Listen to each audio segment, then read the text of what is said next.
So question 20 now, question 20 कह रहा है कि एक मेरे पास वेरिएबल पॉइंट है पी एक्स वाई, उसका एक डिस्टेंस है equation x plus y minus 5 equal to 0 से, उसको हमने मान लिया p के इक्वल। इसी तरीके से एक और इक्वेशन है 3x minus 2y plus 7 equal to 0, वहां से भी एक डिस्टेंस आ रहा है, लेट्स से उसको q मान लिया। क्वेश्चन ये कह रहा है कि जो आर्बिट्री पॉइंट है p या वेरिएबल पॉइंट है p, बेसिकली वो इन दोनों लाइन से एक कांस्टेंट डिस्टेंस पे है, लेकिन उन दोनों कांस्टेंट डिस्टेंस का सम मेरा 10 के इक्वल है। आपको बताना है कि जब ये पॉइंट मूव करेगा तो वो हमेशा स्ट्रेट लाइन में मूव करेगा, ठीक है। अब ये प्रूफ कैसे करेंगे, तो वो बिल्कुल मैं लास्ट में बताऊंगा कि यार वो मैं कैसे बता पा रहे हैं कि जो पॉइंट है वो लाइन के में ही मूव कर रहा है, वो इलिप्स में मूव नहीं कर पाएगा, वो बेसिकली आपका पैराबोला की में मूव नहीं कर पा रहा है, वो लाइन में ही मूव कर रहा है। उसका क्या रीजन है वो मैं आपको बिल्कुल लास्ट में बताऊंगा। तो फिलहाल अभी बिकॉज गिवन है क्वेश्चन के अंदर p plus q equal to 10, where p is a distance from the point p from the line x plus y equal to 0। तो यहाँ पे हम केस 1 ले लेते हैं। पॉइंट है मेरे पास x, y और लाइन की इक्वेशन है मेरे पास x plus y minus 5 equal to 0। Perpendicular distance आपको p के इक्वल गिवन है, मैं डायरेक्टली p की वैल्यू लिख रहा हूँ x plus y minus 5 upon root of 1 का स्क्वायर यानी कि x plus y minus 5 upon root 2। ये मैंने p ले लिया और मैं मान के चल रहा हूँ कि जो बॉर्ड की वैल्यू, जो अंदर की वैल्यू है वो मेरी पॉजिटिव आ गई, बिकॉज p मेरा डिस्टेंस है। ऐसे केस 2 भी कर सकते हैं, ये वाला केस 2, ठीक है। अब यहाँ पे क्या कर रहे हैं, पॉइंट अगेन मेरे पास सेम है x, y है, लेकिन इक्वेशन मेरी चेंज हो रही है। 3x minus 2y plus 7 equal to 0, ये आपका q के इक्वल है। तो अगेन q का वैल्यू हो जाएगी 3x minus 2y plus 7 divided by under root of 3 का स्क्वायर प्लस माइनस 2 का स्क्वायर। देखिए यूजुअली यहाँ पे x1 y1 होता है, बट x1 y1 की जगह पे xy दिया हुआ है, तो डेफिनेटली मैं उस इक्वेशन में x और y ही लेके चल रहा हूँ। सो q की वैल्यू आ गई 3x minus 2y plus 7 upon root 13। So p आ गया मेरे पास, q आ गया। नाउ क्वेश्चन कह रहा है कि p प्लस q माइनस 10 मेरा 0 के इक्वल है। p plus q minus 10 is actually equal to 0। मेरे पास p की वैल्यू भी है और मेरे पास q की वैल्यू भी है, दोनों को पुट करते हैं। अब p ये दिया मेरे पास, इसको पुट करते हैं, we get x plus y minus 5, साथ साथ मैंने रूट भी ब्रेक कर लिया, एलसीएम ब्रेक कर लिया। q की जगह पे 3 by root 13, x minus 2 by root 13, y 7 by root 13 minus 10 equal to 0। ये पूरा एक्सप्रेशन मैंने इस तरीके से पुट कर दिया है, ठीक है। अब x के कोफिशिएंट निकाल लेते हैं। ये यहाँ पर पास x का कोफिशिएंट है 1 by root 2, 3 by root 13, 1 by root 2 minus 2 by root 13, उसके बाद constant value minus 5 by root 2 plus 7 by root 13 minus 10 equal to 0। ये पूरी इक्वेशन आ गई, ठीक है। ये जो फर्स्ट ब्रैकेट है मैं इसको a लिख रहा हूँ, सेकंड ब्रैकेट को b, बिकॉज कांस्टेंट है, मैंने abc लिख दिया। इक्वेशन क्या आ रही है मेरे पास अब, ax plus by plus c equal to 0। ax plus by plus c equal to 0। Point तो xy है नहीं मेरे पास, अभी जो पॉइंट है वो इस इक्वेशन को सेटिस्फाई कर रहे हैं, ax plus by plus c equal to 0, यानी कि जो पॉइंट है वो इस इक्वेशन के अकॉर्डिंगली मूव करेगा, ax plus by plus c equal to 0। और ये बेसिकली है आपकी equation of line. It means जब भी ये पॉइंट मूव करेगा, लेकिन उसका जो डिस्टेंस इस दोनों लाइन से कांस्टेंट है, उनका सम बेसिकली कांस्टेंट है, तो इसकी जो मूवमेंट है वो हमेशा लाइन के अकॉर्डिंगली ही होगी, ठीक है। That's again question number 20। So question 21 now, question 21 ये कहता है कि find the equation of a line which is equidistant from the parallel line 9x + 6y - 7 equal to 0 and 3x + 2y + 6 equal to 0। तो आपको एक इक्वेशन ऑफ लाइन निकालनी है जो बेसिकली इक्वल डिस्टेंस है इन दोनों पैरेलल लाइंस के बीच में। लाइंस अगर पैरेलल होती हैं तो उसके x और y के कोएफिशिएंट बेसिकली सेम होते हैं या प्रोपोर्शनल होते हैं। यहाँ देखिए प्रोपोर्शनलिटी आ रही है, 9/3 3 हो रहा है, 6/2 आपका 3 हो रहा है, तो प्रोपोर्शनलिटी जो है बट हम क्या करेंगे इसमें ना, कोफिशिएंट को सेम करने के लिए इसको 3 से मल्टीप्लाई कर लेंगे। सो लाइन 1 के अब जो इक्वेशन है वो है 9x 6y -7 इक्वल टू 0, और लाइन 2 की इक्वेशन आपके पास आ गई 9x plus 6y plus 18 equal to 0। Concept ये है बेसिकली कि जैसे मान लीजिए ये आपकी लाइन 1 है and this is your line 2, line 1 line 2, इसके बीच में हमें एक लाइन की इक्वेशन निकालनी है, जैसे लाइन L, इसकी मुझे इक्वेशन निकालनी है which is basically equidistant from these two lines। ठीक है, लाइन L की इक्वेशन निकालनी है जो लाइन 1 और लाइन 2 के इक्वल डिस्टेंस पर है। राइट, अब एक काम करते हैं, सबसे पहले ये डिस्टेंस निकाल लेते हैं, ये पूरा डिस्टेंस। ठीक है, सो अगर इस D है, ये D है, तो गिवन है क्वेश्चन में बेसिकली कि capital D is equal to 2D। साथ साथ एक और चीज है, देखिए जैसे जो कॉन्सेप्ट हमने यहाँ लगाया, अगर लाइंस पैरेलल हैं तो उनके एक्स कोएफिशिएंट सेम है, वाई सेम है, बट कांस्टेंट डिफरेंट है। इसी तरीके से हम लेट कर सकते हैं इक्वेशन ऑफ लाइन L को, वो आपकी बन जाएगी 9x plus 6y plus k equal to 0। तो मेरे पास तीनों की इक्वेशन आ गई, तो मुझे कैपिटल D निकालना है, स्मॉल d निकालना है, इस इक्वेशन में पुट करना है और फिर हमें सिंप्लीफाई करना है। तो सबसे पहले distance between line 1 and line L, इन दो बीच में डिस्टेंस निकालते हैं, D की बात हो रही है। सो फॉर्मूला क्या हो जाएगा, mod C1 minus C upon under root of A square plus B का square.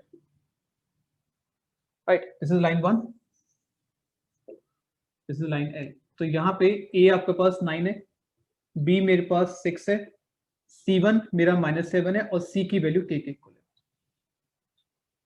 So what is D, mod -7 minus k upon under root of 81 plus 36, negative common 7 plus k, mod में under root 81 36 7 root 117।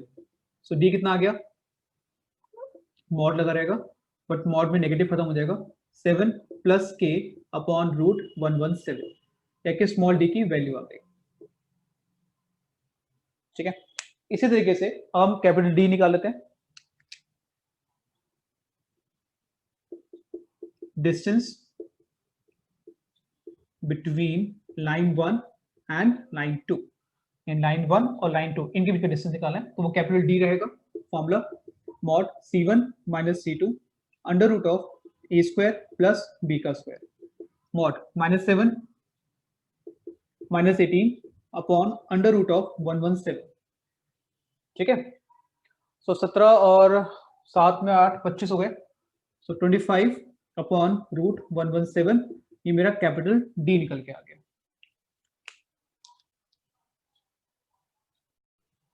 सो मेरे पास D की वैल्यू आ गई, capital D की वैल्यू आ गई, रिलेशन मेरे पास है, अब इस रिलेशन को यूज करेंगे।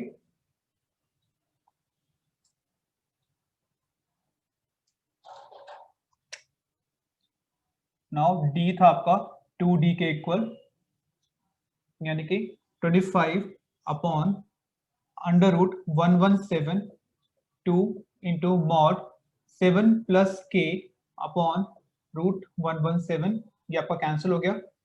सो प्लस माइनस 25, बिकॉज मुझे मॉड हटाना है, 2 in the bracket 7 plus k, case 1 25 is equal to 2k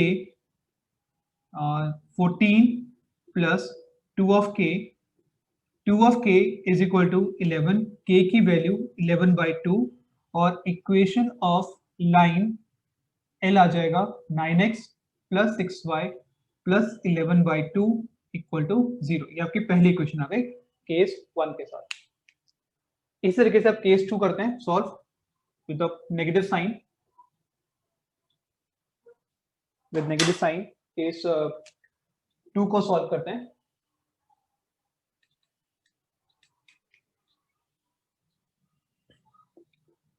Case 2 now, and what the case 2 said, negative -25 is equal to twice of 7 plus k minus 25 minus 14 is equal to twice of k is equal to minus 39, k की value minus 39 divide by 2 and equation of line L become 9x plus 6y minus 39 divided by 2 equal to 0। अगर आप चाहो तो LCM ले सकते हो both side, but इतना भी काफी है, कोई गलती नहीं है।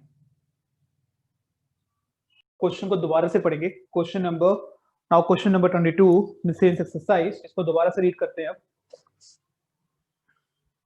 A ray of light passing through the point 1, 2। तो लेट्स से एक आपकी रे ऑफ लाइट है, तो आपकी मूव कर रही है 1, 2 से, रिफ्लेक्ट कर रही है एक लाइन पर। अब रिफ्लेक्ट करिए तो डेफिनेटली वो मिरर की होगा, और इसको हमने जो मिरर है उसको अब एक्स एक्सिस मान लिया, समथिंग लाइक दिस वन। तो रिफ्लेक्ट कर गया यानी बाउंस बैक कर गया, और जहां से बाउंस बैक कर रहा है वो पॉइंट मेरा ए है। बिकॉज ये पॉइंट एक्स एक्सिस पे लाई कर रहा है तो कोऑर्डिनेट x, 0 आ गया। इतना अंडरस्टैंडिंग आ गया, क्लियर? जब वो पास कर रही है, रिफ्लेक्टेड रे जब पास कर रही है तो वो मूव कर रही है 5,3 से, ठीक है। तो काम करते हैं, इसे b मान लेते हैं और इसको c मान लेते हैं। इसको b मान लिया और इसको c मान लिया। आपको कोऑर्डिनेट ऑफ x निकालना है। अब रिफ्लेक्टेड रे यानी रिफ्लेक्शन का कॉन्सेप्ट आ गया। रिफ्लेक्शन का कॉन्सेप्ट ये कहता है कि इंसिडेंट का एंगल और रिफ्लेक्टेड का एंगल बिल्कुल सेम होता है, यानी कि दिस एंगल इज थीटा, तो automatically this angle is also theta, बिल्कुल सेम रहेगा, ठीक है। ये हमारे कॉन्सेप्ट है फिजिक्स का 10 का टॉपिक था, ये हमने यहाँ पे यूज कर लिया। ये आपका 1, 2 का कोऑर्डिनेट है, ओके। अब देखते हैं इस लाइन की बात करें, लाइन AC की बात करें, तो अगर मुझे स्लोप ऑफ लाइन AC निकालना है, स्लोप ऑफ लाइन AC, तो उसका कॉन्सेप्ट क्या है? देखिए 2 पॉइंट आ गए मेरे पास, अगर 2 पॉइंट है तो स्लोप आराम से निकाल सकते हो। तो 5 minus 0, not 5, 3 minus 0 upon 5 minus 6। अगर 2 पॉइंट निकालने दिए हैं आपको और आपको स्लोप निकालने के लिए बोला जा रहा है, तो y2 minus 7 upon x2 minus 6। पूरे क्वेश्चन में हमें ए का कोऑर्डिनेट निकालना है, यानी x, 0 हमें निकालना है। अब जो लाइन AC है वो y एक्सिस से एक एंगल बना रही है थीटा। क्या देखें, लाइन जो AC आपको गिवन है वो x एक्सिस से एक एंगल बना रहा है थीटा, और ये थीटा जो एंगल बन रहा है वो एक्चुअली बन रहा है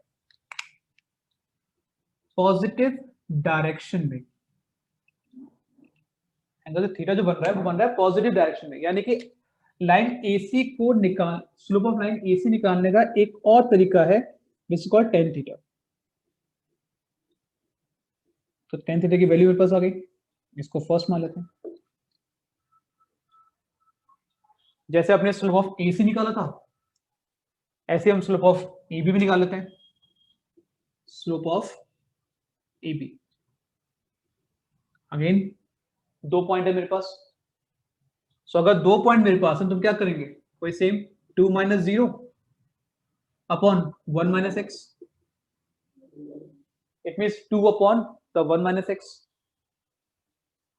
लेकिन जिस तरीके से हमने 10 वाला कॉन्सेप्ट यूज किया था उस 10 कॉन्सेप्ट को हम यहाँ पे यूज नहीं कर सकते, बिकॉज जो एंगल थीटा बना हुआ है ये आपका नेगेटिव डायरेक्शन में बना हुआ है।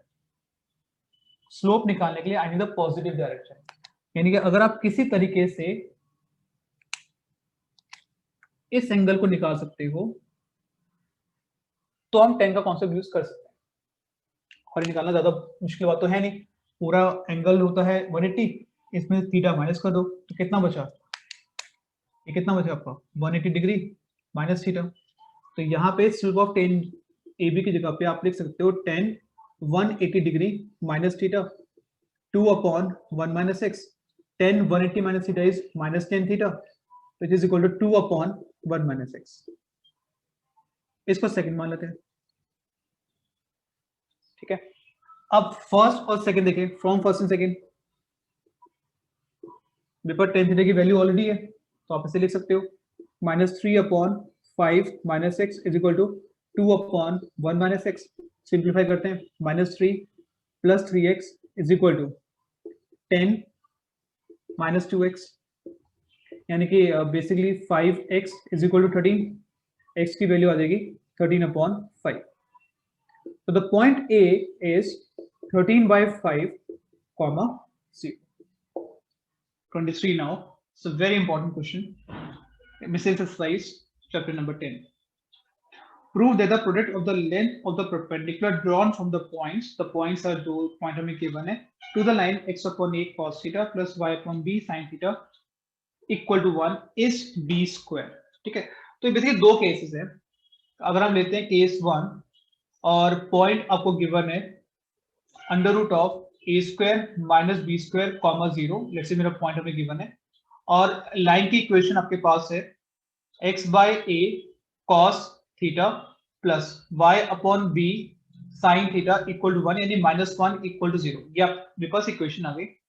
इसका मुझे डिस्टेंस निकालना है p1. ठीक है, या फिर p2 या फिर जो भी आप लेना चाहो. मैंने p1 ले लिया.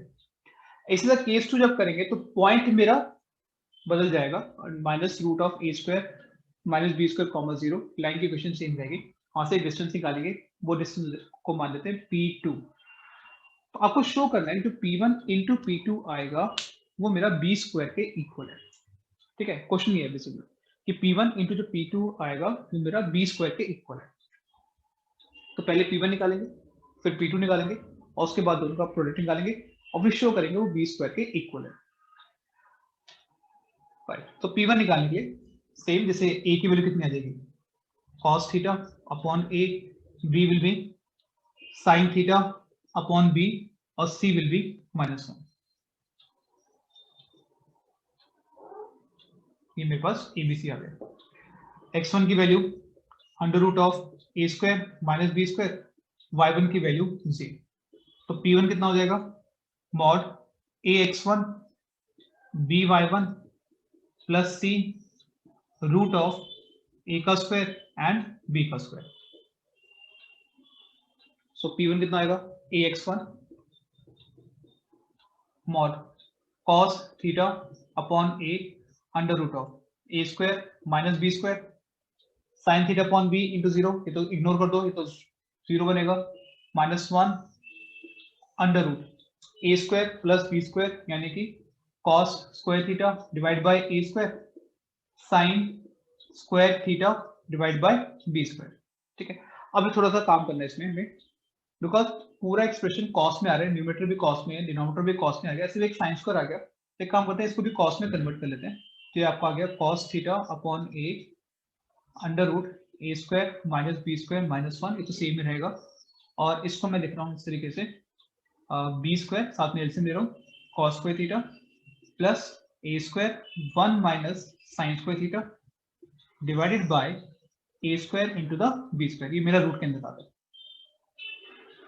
जब आप रूट से बाहर निकालोगे तो a स्क्वायर b स्क्वायर का रूट a b हो जाएगा, वो ऊपर चला जाएगा यानी कि ये बन रहा है बेसिकली a b. और इसको अब लिख रहा हूं मैं यहाँ पे cos theta root of a square minus b square minus a divided by a under root of b square. This is cos square theta not sin square theta minus a square cos square theta. ठीक है, plus a का square. a से a cancel, बचा क्या आपका b mod में cos theta under root a square minus b square minus a upon under root b square minus a square cos square theta plus a का square. ये मेरा p1 आ गया. अब देखो ये जो कैलकुलेशन हम इतनी लंबी कर रहे हैं इसके वजह से क्वेश्चन थोड़ा सा इंपॉर्टेंट बन जाता है. अदरवाइज क्वेश्चन बहुत ही सिंपल है. x1 गिवन है, y1 गिवन है, a b c गिवन है, फॉर्मूला लगाना है और जितना ज्यादा सिंप्लीफाई कर सकते हो उतना सिंप्लीफाई करना है कॉस की टर्म में. तो अभी हमने सिर्फ p1 को सॉल्व किया है, अब p2 को भी सॉल्व करते हैं. अब p ऑफ 2 में बेसिकली क्या क्या डिफरेंस हो रहा है वो चेक कर लेते हैं. ठीक है, केस 2 की बात हो रही है. तो एक तो पॉइंट नेगेटिव हो गया, इक्वेशन सेम है, abc सेम है, x1 नेगेटिव आ गया, फॉर्मूला सेम है, तो बस p1 की जगह पे अब वो p2 आ जाएगा. तो अब दिस इज p2, ये नेगेटिव आ गया, सब सेम चल रहा है, ये नेगेटिव हो गया. ठीक है, ये भी नेगेटिव हो गया सारा का सारा, यहाँ भी ये नेगेटिव आ गया. अब इसमें एक स्टेप बढ़ जाएगा बिकॉज मॉड के अंदर दोनों टर्म में आपका नेगेटिव है, आप उस नेगेटिव को बाहर निकाल सकते हो. और यहाँ पे उसके बाद जो P ऑफ 2 की जो वैल्यू आ रही है वो आपकी आ जाएगी B times mod cos theta root of a square minus b square minus a upon under root of b square minus a square cos square theta plus a का square, right. तो इतना ही difference होगा, मतलब वहां plus आएगा, negative नहीं होगा, वहां प्लस हो जाएगा। अगर आप दोनों में से नेगेटिव कॉमन निकालोगे यहाँ से, ये दोनों में नेगेटिव है, अगर दोनों में से नेगेटिव कॉमन निकालोगे अंदर प्लस बन जाएगा। सो P1 मेरे पास आ गया और P2 भी मेरे पास आ गया, राइट। अब क्या करना है, बिकॉज P1 और P2 दोनों मेरे पास आ गए,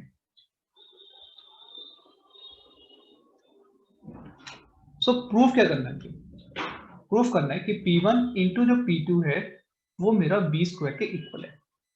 अब बिकॉज प्रूफ करना है तो साइड लेनी पड़ेगी। अब इसमें P1 और P2 की तो वैल्यू है मेरे पास, दोनों की वैल्यू को हम पुट करते हैं, ठीक है। सो ये आपका क्या आएगा, P1 कितना था B cos theta under root of a square minus b square minus a root of b square minus a square cos square theta plus a का square into b mod cos theta under root a square minus b square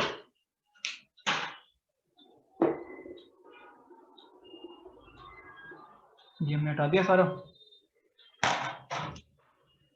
plus a upon under root b square minus a square cos square theta plus a का square b into b का square. अब ये देखो यहाँ पे ध्यान से लिखना, it is a minus b a plus b a square minus b का square, so it will be cos square theta a square minus b square minus a square, ठीक है। मॉड मान लगा हुआ डिवाइडेड बाय, ये मैं हटा देता हूँ ब्रैकेट, इसी को कोई जरूरत नहीं है, सेम चीज है, रूट से रूट कैंसिल हो जाएगा, तो बचा क्या B square minus A square cos square theta plus A का स्क्वायर। आप इस पूरे से नेगेटिव कॉमन निकाल सकते हो, तो अगर आप पूरे में से नेगेटिव कॉमन निकालोगे तो अंदर क्या बचेगा, नेगेटिव के बाद cos square theta B square minus A square plus A का square divided by B square minus A square cos square theta plus A का स्क्वायर। अब इस मॉड से नेगेटिव खत्म हो जाएगा, बिकॉज मॉड में तो नेगेटिव का कोई मतलब ही नहीं है, और ये पूरा पूरा सेम है, आप इसे काट सकते हो, is equal to b square यानी कि right hand side. Question number 23 24 now, a person standing at a junction, junction यानी क्रॉसिंग, क्रॉसिंग यानी कि basically point of intersection. So दो हमें पाथ गिवन है, ये दो हमें पाथ गिवन है, इसके पॉइंट ऑफ इंटरसेक्शन पे आप खड़े हो, यानी कि बेसिकली जो पहला स्टेप है वो मुझे पॉइंट ऑफ इंटरसेक्शन निकालना है, ठीक है। ये आप क्वेश्चन खुद करोगे, मैं आपको जस्ट हिंट दे रहा हूँ, ये वाला आपको पॉइंट ऑफ इंटरसेक्शन आपको निकालना है, काम से निकल सकता है एलिमिनेशन मेथड के थ्रू, राइट। अब वो कह रहा है अब मुझे यहां से प्लेटफॉर्म पे जाना है, ठीक है, एक पाथ है उस पे जाना है, लेट्स से ये पाथ है, इस पाथ पे जाना है, और इसकी इक्वेशन गिवन है 6x minus 7y plus 8 equal to 0, और उस पर काम करते हैं, इसको a और b मान लेते हैं। तो सेकंड में मेरे पास इक्वेशन ऑफ ए बी भी है, which is 6x minus 7y plus 8 equal 0। यहां से मैं इसका स्लोप निकाल सकता हूँ, minus coefficient of x upon the coefficient of y, तो m ऑफ ए बी भी आ गया मेरे पास, इसको मैं c मान रहा हूँ पॉइंट ऑफ इंटरसेक्शन को। अब इस पॉइंट से इस लाइन पर मुझे पहुंचना है, क्वेश्चन देखो ध्यान से सुन दो, इस पॉइंट से इस लाइन पे मुझे पहुंचना है, लेकिन बिल्कुल लीस्ट टाइम पे, सबसे कम समय पहुंचना है। तो अब पहुंचने के तरीके कौन कौन से हैं, पहले वही बात कर लेते हैं। मेरा मन कर रहा है यहां से यहां पहुंच जाऊं, यहां से यहां पहुंच जाऊं, ऐसे बहुत सारे पाथ मिलेंगे, लेकिन जो सबसे छोटा डिस्टेंस होगा इसके अंदर, सबसे छोटा डिस्टेंस, बिकॉज जो सबसे छोटा डिस्टेंस होगा उसमें सबसे कम टाइम भी लगेगा, वो बेसिकली ये होगा, ठीक है, ये पार्ट होगा, यानी मुझे CD पाथ होगा जब आप परपेंडिकुलर मूव करोगे ए बी से, और आपको इस पाथ की इक्वेशन निकालने के लिए बोला गया है to find the equation of C D. 10.2 का क्वेश्चन है यार, देखो कितना कितना लंबा तरीके से घुमा दिया क्वेश्चन, है ना। अब है बहुत आसान, पॉइंट मेरे पास ऑलरेडी है और सी डी परपेंडिकुलर है ए बी पर, तो m of C D into m of A B is equal to -1। अब सी डी का स्लोप मुझे पता नहीं है, उसको एम मान लेते हैं। ए बी का स्लोप हमने निकाला हुआ है 6/7, तो एम की वैल्यू आ जाएगी -7/6। स्लोप आ गया, पॉइंट आप यहां से निकाल लोगे इन दो को सॉल्व करके। स्लोप है, पॉइंट है, आपको इक्वेशन ऑफ सी डी निकालनी है। y minus y1 equal to m x minus x1, जिसमें ये जो पॉइंट c था उसको हम x1 y1 मान लेते हैं, और वो आपको आराम से मिल ही जाएगा क्योंकि इन दो को आपको सॉल्व करना है। सिंपल क्वेश्चन, तो इसको करा नहीं रहा हूं, बस ये पॉइंट और इंटरसेक्शन आपको निकालना है, ये आप खुद करिए, उसके बाद इक्वेशन सी डी निकालिए, यू गेट द आंसर्स।